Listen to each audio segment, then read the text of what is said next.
Talking about what we were explaining last time about properties that we buy at $100,000.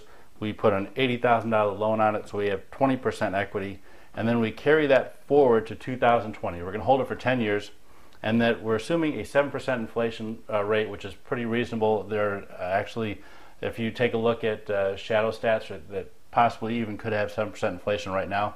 And what that does, it makes the dollar worth 50% of what it is in 2010. So nominal is going to mean that we're not going to look at inflation. We're going to have a $200,000 house at the end of 10 years. Last time we talked about these big numbers here, where we talked about 120 being our equity. I'm going to sharpen the pencil a little bit, and let's really show what that is, because we're going to amortize that loan, and we're going to show it down at $68,000, which is what it would be at the point at 10 years. So now it gets even better than what I showed you last time. It's really a $68,000 mortgage, or our mortgage balance, and $132,000 as our equity. So it actually got a little bit better. Now, again, the government, or the bank, cannot come back and say, hey, you owe us more than $80,000. That's a contract, 30-year fixed interest. So now we have a huge equity of $132,000. Now, when we take a look at this, we think, man, we got to now sell this property if we were going to, and let's say it's your personal residence. Well, that would seem like you're going to pay a lot of taxes, because remember, the IRS does not see, they don't see inflation. So what they're going to say is, you owe us from 100 to 200, you owe us $100,000 in taxes. As capital gains, that would be 15%, or $15,000. Well, the reality is there's actually a tax exemption if you're selling your own personal residence of $250 or $500 if you're filing jointly. So you would not have to pay that tax. So that's not a big deal.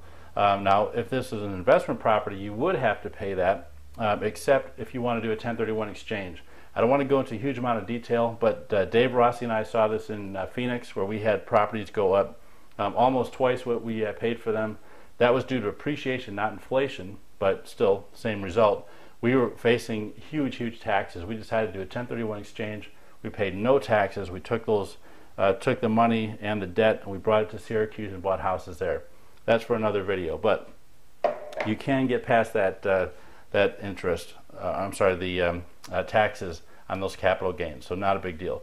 So here we have 2020 in nominal, not adjusted for inflation. We have 132 in equity and 68. So it looks like we took from 20,000 to 132 in equity, which is pretty good. But in reality, the dollar is only worth 50% of what it was before. So let's take a look at it in 2020 real dollars. So we're going to compare the dollar, what it was in 2010, to what it really feels like. And again, we're going to adjust that down for amortization, which is now 34 and 66. So no matter how you looked at it, we're on the winning side, which I like. All right, so as you can see, we still have a $100,000 property. We've gotten a little bit in amortization. Either we paid for our own amortization, or if it was rental property, our tenants did. So 100,000 here, 100,000 there.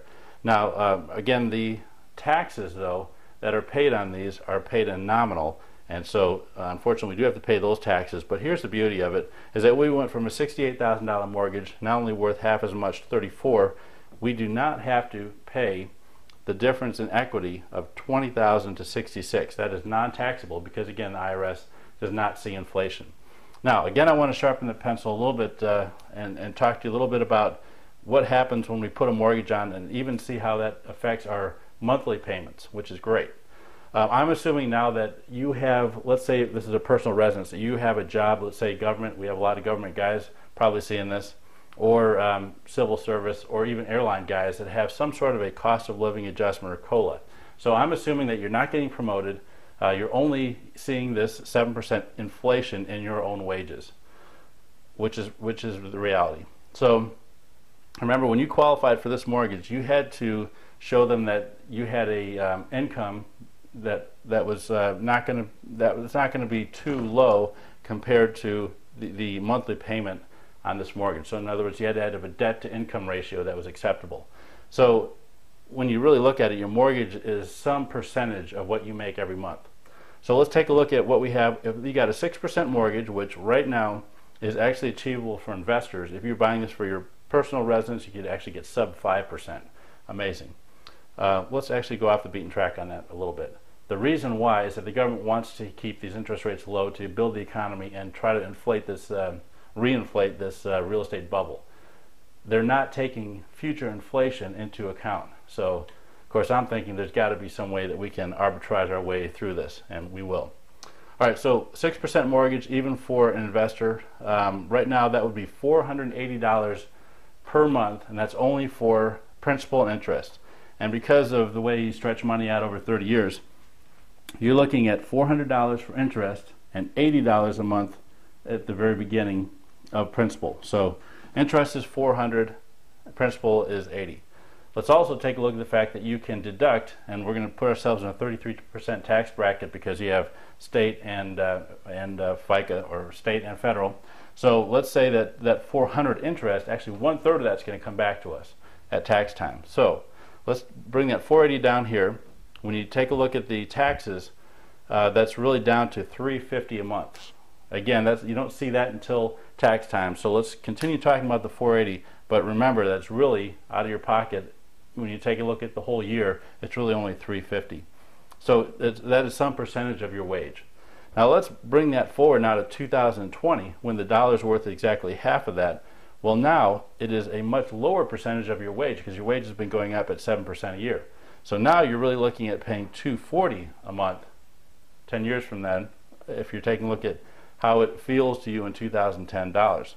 And that, again, the interest rates or the interest deductions can be a little bit less because you have a little bit less interest versus principal, but you're really down to paying more like $190 a month for that same house.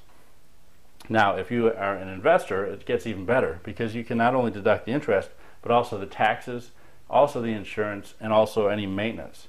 So now you're seeing much, much bigger deductions. So really what we saw with people that were buying houses in the late 60s, early 70s, is that they were at not 6% when you really took a look at what they paid down in real dollars, that they were sometimes at a negative cost on their mortgage. In other words, they would have been actually paid to take that mortgage out, simply because the house rose pretty much with inflation, and then that debt just got crushed by inflation. So what I wanted to make sure we understand here is that the monthly payment is going to be much, much less harsh to you as time goes on in even medium inflation. And again, this is at 7% inflation. If you look at shadow stats, we're already there at 7%. We don't need the government to tell us a certain number. We know how it feels. I mean, how many people, let's say, that have been getting COLA at 3 or 4%, which is what they're saying we are right now, but do they feel like they're doing a whole lot better than they were, a few years ago? And I think you'll find that most people are not there. So I think the COLA is one number and the real inflation is another number. I will continue talking about this in future days as we talk a little bit more about taxes, and then and get a little bit more into how much better it is if you actually do this as an investment.